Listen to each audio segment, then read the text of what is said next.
Hello guys, आज हम start करने वाले अपने बीएससी थर्ड सेमेस्टर मैथमेटिक्स की एक और नई क्लास। हम पढ़ रहे थे हमारा chapter maxima and minima of function of two independent variable. मैंने कल आपको इसका एक क्वेश्चन कहा था, क्वेश्चन काफी लेंथी था। इस तरह के क्वेश्चन आपको एग्जाम में देखने को नहीं मिलेंगे, क्योंकि एग्जामिनर को भी पता है कि इस तरह के क्वेश्चन देंगे कोई फायदा नहीं होगा, बच्चा नहीं कर पाएगा। आपको जिस तरह के क्वेश्चन मिलेंगे मैं वो आज आपको कराऊंगी। वो एक सिर्फ एग्जाम्पल थे कि बाई चांस ऐसा आ जाए तो छोड़ देना, मत करना, कि वो आपका सिर्फ और सिर्फ टाइम ले जाएगा और करेक्ट होना बहुत मुश्किल है। कितने सारे स्टेप देखे थे कि एग्जाम में जाके माइंड वैसे स्टक कर जाता है अगर कोई ऐसा क्वेश्चन मिल जाए जो थोड़े से भी डाउट में हो। तो इस तरह के क्वेश्चन को स्किप करना ही बेहतर ऑप्शन होता है। अगर एग्जाम में कोई क्वेश्चन आया तो इस तरह का क्वेश्चन आएगा। ये क्वेश्चन बहुत आसान होता है, एक्सरसाइज वाले इसी क्वेश्चन देखने को मिलेंगे। वैसे तो काफी सारे कॉलेजेस ऐसे हैं जिनमें इस चैप्टर से कोई क्वेश्चन आएगा ही नहीं, और अगर आया तो आसान आएगा, ज्यादा हार्ड नहीं आएगा। लॉन्ग में नहीं आएगा तो शॉर्ट में आएगा, या फिर वेरी शॉर्ट में। वेरी शॉर्ट के लायक नहीं, सिर्फ और सिर्फ शॉर्ट में ही आएगा। शॉर्ट में ज्यादा लंबे क्वेश्चन नहीं होते, मैंने फिर से बता रही हूँ। शॉर्ट में मीडियम साइज के क्वेश्चन चलते हैं, ठीक है। तो ये हमारा क्वेश्चन है u इज इक्वल्स टू, हम पहले एक्सरसाइज स्टार्ट करेंगे आज। एक्सरसाइज फर्स्ट क्वेश्चन है हमारा first, u is equals to x y plus a cube 1/x plus 1/y। कल हमें एक इक्वेशन दी थी, फिर हमने क्या किया था, फर्स्टली डिफरेंशिएट किया था, पार्शियली डिफरेंशिएट किया था with respect to x। Then second step क्या था, अब फिर हमने दोबारा पार्शियली डिफरेंशिएट किया था अपनी फर्स्ट इक्वेशन को। किसके रेस्पेक्ट में, पार्शियली डिफरेंशिएट किया था y के रेस्पेक्ट में। अब वही करते हैं, on partially differentiate equation first with respect to x।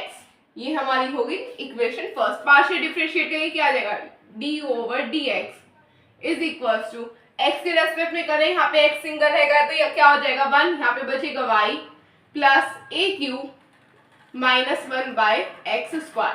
अब देखो, आपको डिफरेंशिएट करने का रूल पता ही होगा। अगर a की पावर n है, a की पावर n माइनस 1, ये रूल होता है। अब देखो यहाँ पे पावर क्या दे रखी है, x को ऊपर लेके आ सकते हैं, x की पावर माइनस 1, क्या आ गया, n जो है वो माइनस में आगे आ जाएगा, x की पावर माइनस 1 माइनस 2 माइनस 1 क्या होता है, x की पावर माइनस 2, तो क्या आ जाएगा -1/x²। तो इस वजह से ये आपका है -1/x², ठीक है। मैं इसलिए बता रही हूँ, कई बार बच्चों को डाउट आ जाता है। तो ये क्या हो जाएगा, y minus a cube upon x²। अब दोबारा इक्वेशन फर्स्ट को पार्शियली डिफरेंशिएट करेंगे, अगेन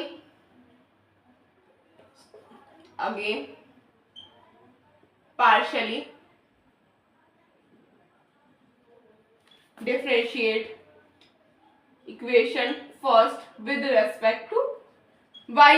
इस बार करेंगे हम लोग y के रेस्पेक्ट में, क्या आ जाएगा यहाँ पे हमारा, यहाँ पे आ जाएगा du/dy is equal to x minus a cube by y²।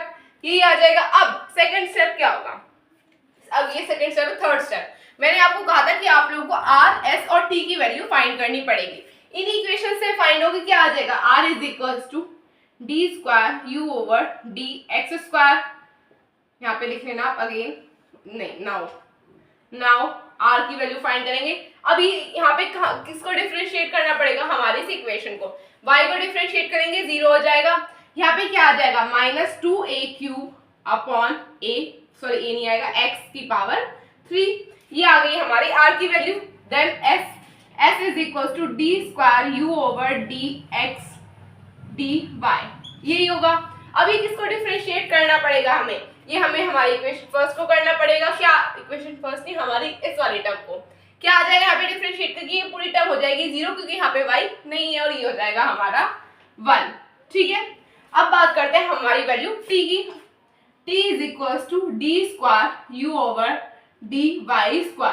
ये क्या आ जाएगा, ये आ जाएगी यहाँ पे हमारी टर्म, ये क्या है x, यहाँ पे कोई y की टर्म नहीं, तो ये हो जाएगा 0। यहाँ पे आ जाएगा हमारा, ये प्लस का हो जाएगा।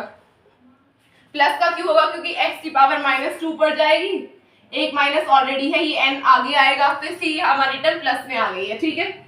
ये हो गया हमारा 2a³ अपॉन x³। ये आ गया, यहाँ पे आ जाएगा हमारा 2a³ अपॉन y³। ये यहाँ पे हमें मिल गई है हमारी वैल्यू, ठीक है। अब क्या करेंगे, यहाँ पे हमें r, s, t की वैल्यू तीनों की मिल गई है। नेक्स्ट स्टेप था हमारा d²u/dx डी स्क्वायर ने डी ओवर डी एक्स और डी ओवर डी वाई को 0 के इक्वल रखना। यही तो करते हैं ना मैक्सिमम और मिनिमा की वैल्यू के लिए। तो अब ये करेंगे for a value of maxima and minima, put du over dx equal to 0 and du over dy equal to 0। यही करेंगे। अब यहाँ पे क्या करेंगे, अब यहाँ पे आ जाएगा हमारा y minus a cube upon x square is equal to 0। यहाँ से हमें हमारी ये वैल्यू मिल रही है। अब अगर मैं कहूँ यहाँ पे ये जो हमारी टर्म आई है, यहाँ पे अगर मैं एलसीएम ले सकती हूँ। यहाँ पे क्या आ जाएगा, x square y minus a cube is equal to 0। क्या मैं यहाँ से हमारे ए क्यूब की वैल्यू फाइंड कर सकती हूँ? ए क्यूब की कह दो, एक्स वाई स्क्वायर की कह दो, वो बात एक ही है। यहाँ पे मैं दूसरी तरफ ले जाऊंगी, क्या आ जाएगा, x square y is equal to a cube. ये टर्म हमें यहाँ पे मिल गया। सेकंड क्या है हमारी, ये वाली टर्म। यहाँ पे आ जाएगा x minus a cube y is equal to 0। यहाँ पे आ जाएगा हमारा x y square minus a cube is equal to 0। यहाँ से हमें हमारी दो इक्वेशन मिल गई है। एक तो हमारी ये वाली इक्वेशन है और एक ये हमारी वैल्यू है ए क्यूब की। ये कोई इक्वेशन नहीं, एक वैल्यू मिली है हमें, a cube is equal to x square y. ये हमारी दो इक्वेशन हो गई जिसे हम नाम देंगे ए। तो अभी आप पहले से नोट कर लीजिए।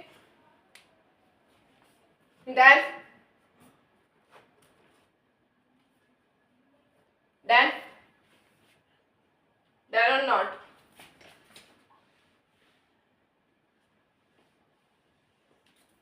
अब क्या काम होगा यहाँ पे हमारा, अब सबसे पहला काम होगा आर एस टी की वैल्यू को अलग से लिख लेना एज यूजुअल जो हम करते हैं।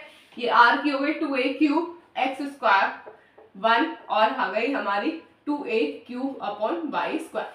अब ये हो गया। अब देखो अगर मैं कहूँ कि अगर मैं ए क्यूब की वैल्यू इस इक्वेशन में पुट कर दूं, कर सकती हूँ, तो यहाँ से हमें एक वैल्यू मिल जाएगी पर्टिकुलर। मिलेगी नहीं मिलेगी? तो मैं अपनी यहाँ से अगर मैं कहूँ put the value of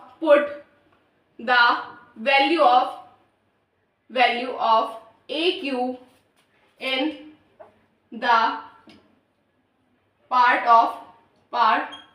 part second of equation a, यानी कि जो पार्ट सेकेंड है इक्वेशन ए का, उसमें हम हमारी ए क्यूब की वैल्यू पुट कर सकते हैं। क्या आ जाएगा यहाँ पे हमारा, यहाँ पे आ जाएगा x y square minus a cube किसके इक्वल है, x square y, x square y is equal to 0। मैं यहाँ से एक्स और वाई की वैल्यू कॉमन ले सकती हूँ, एक्स वाई, यहाँ पे बचा y minus x is equal to 0। अब अगर आप यहाँ पे देखें, यहाँ से हम कुछ वैल्यू फाइंड कर सकते हैं, यानी कि अगर मैं इस वाली टर्म को देखूं, यहाँ से भी दो वैल्यू मिलेगी, x is equal to y, sorry x is equal to 0 और y इज इक्वल टू 0, यही मिल रहा है।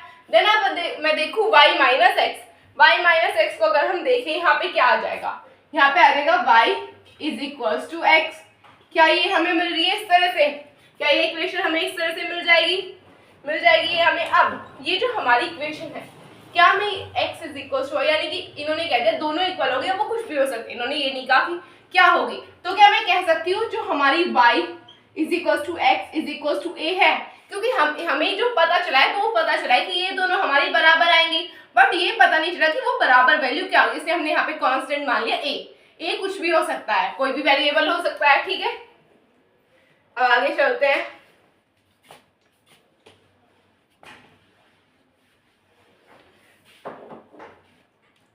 अब देखो यहाँ से हमें क्या मिल जाएगा, the equation of the pair first देखो हमने हमारी जो इक्वेशन थी पहले वाली, वहां से हमने क्या निकाला था, x square y is equal to a cube, ये फाइंड किया था। अब अगर मैं कहूँ यहाँ पे, अब इस तरह से समझो, y is equal to x निकाल लिया हमने, इक्वेशन से ढूंढ लिया, x is equal to y है, तो क्या मैं यहाँ पे जो हमारी टर्म है उसे रिप्लेस कर सकती हूँ, y को x से रिप्लेस कर दिया, तो यहाँ पे क्या आ गया, x square into x is equal to a cube. आया नहीं आया? तो क्या मैं कह सकती हूँ x cube is equal to a cube. यहाँ से हमें क्या मिल जाएगा, x is equal to a. जब यहाँ पे हमारी x और y की वैल्यू बराबर है, तो अगर x से आया तो y भी a होगा, तो यहाँ से हमें वैल्यू मिल गई है हमारी x और y की मिल गई, यहाँ से हमें वैल्यू। अब क्या करेंगे, अब हमें यहाँ पे क्या क्या पॉइंट मिले, यहाँ पे हमें 2 पॉइंट मिले हैं, वहां पे पिछली वाले क्वेश्चन में कितने सारे मिले थे। इस तरह का क्वेश्चन नहीं आएगा एग्जाम में, इसी तरह का क्वेश्चन आएगा जिसमें 2 या 3 पॉइंट है, इससे ज्यादा पॉइंट एग्जिस्ट नहीं करेंगे, ठीक है। यहाँ पे हमें 2 पॉइंट मिले, एक तो 0 0 और एक a, ये 2 वैल्यू हमें मिली। यहाँ पे हमें हमारी वैल्यू चेक करनी पड़ेगी, तो चलिए चलते हैं। So the point we have, so the point at which the value of u, so the point at which the value of u is stationary, we have, क्या होंगे वो पॉइंट हमारे जिन पे हमारी जो u की वैल्यू है वो स्टेशनरी होगी। एक तो होगा 0,0 और एक होगा a, अब इन पे हमें हमारी वैल्यूज फाइंड करनी पड़ेगी। अब आगे चलते हैं। सबसे पहला काम यहाँ पे क्या होगा, सबसे पहले हमने क्या पढ़ा था, 0,0 के लिए करेंगे 0,0। अब यहाँ पे क्या आ जाएगा, हमने एक इक्वेशन पढ़ी थी r t minus s square less than 0, यही पढ़ा, sorry less than greater than 0, ठीक है, ये पढ़ा था। अब अगर आप यहाँ पे देखो, यहाँ पे अगर मैं r s और t की वैल्यू है, यहाँ पे r और t में कहीं पे भी x और y की वैल्यू पुट करूँ 0 हो जाएगा, यानी कि यहाँ पे जो है हमारे पास, जब हमारी ये टर्म 0 हो गई है और हम यहाँ पे पुट करेंगे t की वैल्यू, तो ऑब्वियस सी बात है पूरी हमारी इक्वेशन 0 ही हो जाएगी। यहाँ पे इसका कोई मतलब नहीं बचेगा, कोई मतलब नहीं बचेगा यहाँ पे। तो यहाँ पे हमें क्या मिल जाएगा, तो ये जो हमारी इक्वेशन है, यानी कि जो 0,0 हमें वैल्यू मिली है, ना तो वो मैक्सिमा है और ना वो मिनिमा है, वो कोई भी वैल्यू नहीं है हमारी, ठीक है। So the value of u is neither a maxima और मिनिमा,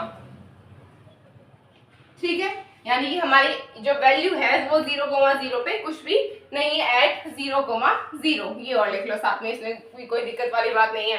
अब आगे क्या करेंगे, यहाँ पे हमने 0,0 के लिए तो निकाल लिया, बट अभी क्या बचा, अभी हमारे पास a वैल्यू बची, इसके लिए दोबारा फाइंड करना पड़ेगा हमें। क्या आ जाएगा यहाँ पे हमारा, फॉर a, यहाँ पे क्या होगा, r t minus s square, यही होगा। यहाँ पे हमारी टर्म क्या आ जाएगी, r क्या है हमारा, r ये है हमारा। अब देखो r में हमारी x की वैल्यू किसके इक्वल है, a के। अब यहाँ पे जो हमारा r है वो क्या है, 2a क्यूब, ये कांस्टेंट है, x क्या है यहाँ पे, x स्क्वायर, यहाँ पे रिप्लेस कर देंगे a स्क्वायर से, ये ऐसे, और ये हमारी टर्म किसकी है, r s t, ये t की वैल्यू है हमारी। t में क्या आ जाएगा हमारा, इंटू 2a क्यूब, y किसके इक्वल है हमारा, a के, यहाँ पे आ जाएगा हमारा a स्क्वायर माइनस 1, ये मेरे क्या, हमें यहाँ पे कैंसिल होगा a से, यहाँ पे क्या बचा, 2a इंटू 2a माइनस 1, यहाँ पे आ गई है हमारी वैल्यू 4a स्क्वायर माइनस 1, ये मिल रहा है हमें। ओ वेट, 4a स्क्वायर, ये स्क्वायर ही है, wait for a second, I think ये कुछ और होगा, हाँ ये हमारी वैल्यूज क्यूब आई है ना कि स्क्वायर, 4a क्यूब, ये क्यूब है, हाँ इन्हें क्यूब में कर लेना आप लोग। यहाँ पे हो जाएंगी पूरी की पूरी कैंसिल, यहाँ पे क्या बचे, यहाँ पे आ गया हमारा 4 माइनस 1 क्या हो गया, हमारी क्या वैल्यू आ गई, यहाँ पे 3 आ गई। मैंने अभी क्वेश्चन चेक किया तो यहाँ से हमें हमारी वैल्यूज मिली है। क्या थी हमारी वैल्यू, यहाँ पे थी हमारी 1/y, एक बार डिफरेंशिएट किया था 1/x थी, वो आ गई थी -1/y स्क्वायर, -1/x स्क्वायर आ गई थी। फिर जब हम दोबारा x और y की वैल्यू निकाल रहे थे, वहां पे क्यूब आ गया था हमारा, तो ये कंफ्यूजन हो गई थी, ठीक है। अब यहाँ पे जो हमारी वैल्यू आई है वो क्या आई है, 3। मैंने आपको क्या कहा था, जब आपकी वैल्यू पॉजिटिव आए, यानी कि ग्रेटर देन 0 आए, तो वो क्या होगा, ये वैल्यू क्या है हमारी पॉजिटिव, यानी कि ये है हमारी मिनिमम वैल्यू, ये क्या हो जाएगी हमारी minimum value. Hence the value of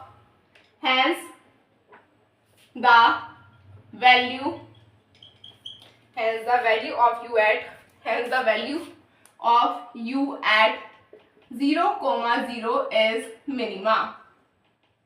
minimum, ठीक है, ये हमें यहाँ पे मिल चुका है। एक सेकेंड, स्पेलिंग गलत हुई, इज मिनिमम। देखो कितना आसान क्वेश्चन था, आपके एग्जाम में ना इसी तरह के क्वेश्चन देखने को मिलेंगे। जो क्वेश्चन हमने कल के ना वो बहुत टिपिकल था, इस तरह के क्वेश्चन नहीं आएंगे, एग्जामिनर को भी पता है बच्चे नहीं कर पाएंगे, वो ऐसा क्वेश्चन देगा ही। तो आप इस तरह के क्वेश्चन अपने एग्जाम के लिए प्रिपेयर करके चलना, ठीक है। Done done.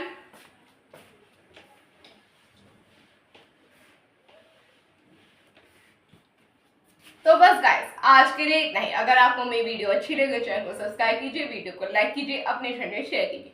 तब तक के लिए टेक केयर, बाय बाय।